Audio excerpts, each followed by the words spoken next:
বন্ধুরা আজ আমরা এই ভিডিওটার মাধ্যমে দেখে নেব এক্সেলের সাহায্যে আমরা কিভাবে ক্যালেন্ডার তৈরি করব। সামনেই নতুন বছর, আমাদের সবারই ক্যালেন্ডার লাগবে। তো আমরা যদি আমাদের এই ক্যালেন্ডারটা নিজেরাই তৈরি করে নিই এক্সেলের সাহায্যে তো কেমন হয়। তো চলুন বন্ধুরা আজকে আমরা এই ভিডিওটার মাধ্যমে শিখে নিই আমরা এক্সেলের সাহায্যে কিভাবে ক্যালেন্ডার তৈরি করব। তো ভিডিওটা শুরু করার আগে একটাই কথা বলবো, এখনও পর্যন্ত যারা চ্যানেলটা সাবস্ক্রাইব করেননি অবশ্যই চ্যানেলটা সাবস্ক্রাইব করে নেবেন, কারণ এরকমই নিত্য নতুন ভিডিও আপনাদের জন্য আমি নিয়ে আসবো। তো বন্ধুরা কম্পিউটার স্ক্রিনে দেখতেই পাচ্ছেন আমি দুখানা মাসের নাম এখানে লিখে রেখেছি, একটা হচ্ছে জানুয়ারি, একটা হচ্ছে ফেব্রুয়ারি। তো আমরা প্রথমে জানুয়ারিটা করে দেখাবো, তারপর আপনাদের আবার ফেব্রুয়ারিটা করে দেখাবো, তারপরে আপনারা নিজেরাই এরম পরপর তৈরি করে নিতে পারবেন। তো বন্ধুরা জানুয়ারি সেকশানে দেখুন প্রথমে রয়েছে নাম্বার অফ ডেজ, তারপর ডেট, তারপর ডে। তো নাম্বার অফ ডেজের মধ্যে প্রথমে আমরা জানুয়ারি মাসটা কত দিনের সেটাকে করে নেব। তো জানুয়ারি যেহেতু 31, তো প্রথমে আমি এখানে 1 লিখি, তারপর আমি এখানে দিই 2, তারপর বন্ধুরা আমি বাকিটা ফিল হ্যান্ডেল করে দেবো 31 দিন অবধি। তো বন্ধুরা দেখতেই পাচ্ছেন আমি 31 দিন অবধি এখানে করে দিলাম। তো নাম্বার অফ ডেজটা আমার এখানে হয়ে গেল। তারপর রয়েছে ডেট। তো ডেটে আমি কি করব, প্রথমে আমি ডেটটা লিখি। তো আমি একটু বড় করে নিই যাতে আপনাদের বুঝতে সুবিধা হয়। তো বন্ধুরা ডেটের জায়গায় প্রথমে আমি ডেটটা বসাবো। দেখতেই পেলেন আমি ডেটটা বসিয়ে দিলাম। তারপর আমি বাকিটা ফিল হ্যান্ডেল করে দেবো, অটোমেটিক ডেটগুলো আমার চলে আসবে। তো বন্ধুরা দেখতেই পাচ্ছেন এখানে আমি একখানা ডেট বসালাম আর বাকিটা ফিল হ্যান্ডেল করে দিলাম, আমার অটোমেটিক ডেটটা চলে এলো। এরপরে বন্ধুরা আমাদের ডে আনতে হবে, আর ডে আনতে গেলে আমাদের এখানে একটা ফর্মুলা ইউজ করতে হবে।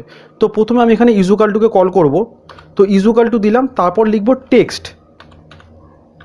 টেক্সটটা এখানে ডবল ক্লিক করলাম, ডবল ক্লিক করার পর আমাকে দেখাচ্ছে প্রথমে ভ্যালুটা দিতে হবে। তো আমি এখানে প্রথমে 1 তারিখটা দিয়ে দিলাম। 1 তারিখটা দেওয়ার পর এখানে আমি দেবো কমা। কমা দেওয়ার পর এখানে আমাকে ডবল ইনভার্টেড কমা দিতে হবে। ডবল ইনভার্টেড কমা দেওয়ার পর আমাকে 4টে ডি দিতে হবে। তো আমি 4টে ডি দিয়ে দিলাম। ডি দেওয়ার পর আবার ডবল ইনভার্টেড কমা দেবো। ডবল ইনভার্টেড কমা দেওয়ার পর এবার আমি ব্র্যাকেটটা ক্লোজ করে দেবো। ক্লোজ করে দেওয়ার পর যেই এন্টার মারবো, বন্ধুরা দেখতেই পাচ্ছেন আমার 1 তারিখ হচ্ছে শনিবার, সেটা অটোমেটিক কিন্তু আমার এখানে চলে এলো। এইবার বন্ধুরা বাকিটা আমি ফিল হ্যান্ডেল করে দেবো 31 তারিখ অবধি। তো দেখতেই পাচ্ছেন বন্ধুরা 31 তারিখ অবধি যে আমি ফিল হ্যান্ডেল করে দিলাম, আমার কিন্তু অটোমেটিক সব ডেগুলো চলে এলো। এইবারে বন্ধুরা আমি একটু ছোটো করে আপনাদের দেখাই, তাহলে বুঝতে আমাদের সুবিধা হবে। তো বন্ধুরা বুঝতেই পারছেন আমার এখানে নাম্বার অফ ডে এটাও হয়ে গেল, ডেট হয়ে গেল, এবার ডে হয়ে গেল, আমাদের ক্যালেন্ডারটা কিন্তু রেডি হয়ে গেল। এবার এটাকে আরেকটু আকর্ষণীয় করতে গেলে আমি এটাকে একটু বর্ডার করে দিতে পারি। আমি এটাকে অল বর্ডার করে দিলাম। এরপরে বন্ধুরা এটাকে আমি একটু কালার দিতে পারি। তো এটাকে পুরোটা আমি সিলেক্ট করে নিলাম। সিলেক্ট করে নেওয়ার পরে এটাকে আমি একটু কালার করে দিই।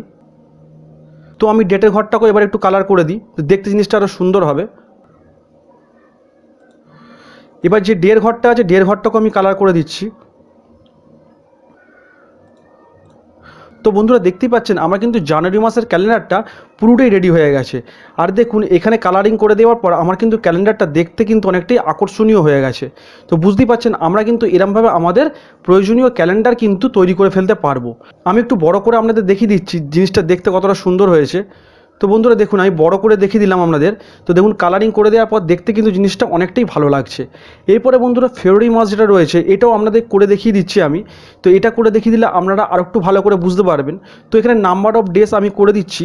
তো প্রথমে 1 দিলাম, তারপর আমি এখানে 2 দিচ্ছি। আর যেহেতু ফেব্রুয়ারি মাস যেহেতু 28 দিনে, সেই জন্য আমি এটা ফিল হ্যান্ডেল করবো 28 তারিখ অবধি। তো এটা ফিল হ্যান্ডেল আমি করে দিচ্ছি। তো বন্ধুরা 28 তারিখ অবধি এটা আমি ফিল হ্যান্ডেল করে দিলাম। তো আমার ডেটা 28 তারিখ অবধি হয়ে গেল।